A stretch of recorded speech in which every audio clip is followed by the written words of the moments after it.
If you have recently purchased a Samsung Galaxy Fit3 and need help setting it up with your smartphone using the Samsung Wearable app, then don't worry. It is not as complicated as it seems. I will guide you through the process step by step in a straightforward manner. First, pick up your Samsung Galaxy Fit3 and press the side button to turn it on. Next, grab your Android phone and head to the Google Play Store. Search for the Samsung Wearable app and install it. I have already installed it on my device. Enable Bluetooth on your smartphone. In my case, I received a notification to connect the Fit3 with the phone. If you also received this notification, then tap on Connect.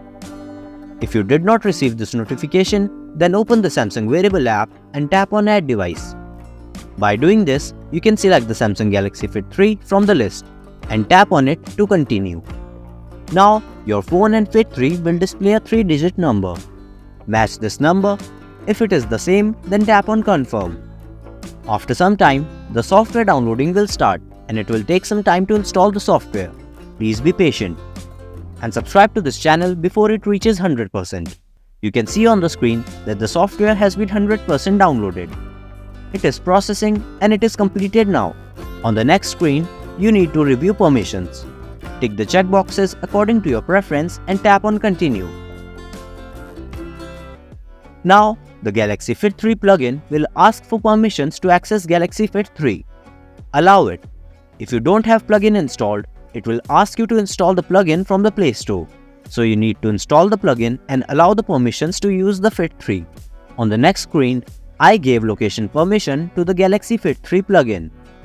If you see the same screen, then click on Allow all the time and go back. Tap again on Continue. Now, it will ask for some permissions again. Allow all of them.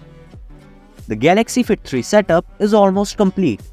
After this, it will ask you to set up some settings like weather settings, backup and rest preference. Set up these according to your preference. At the end, you will see the finishing screen, and as soon as it reaches 100%, your Galaxy Fit3 will be ready to use. Now, take your Galaxy Fit3 fitness band. It will show you a guide on how to use it, like swiping up to access apps and much more. After completing the guide, you can use the band to track your heart rate and other health and fitness metrics. That's it for today's video. I hope you now understand how to set up the Samsung Galaxy Fit3. If you have any issues or suggestions, comment below. For more Galaxy Fit3 videos, subscribe to this channel and don't forget to like this video. Thanks for watching.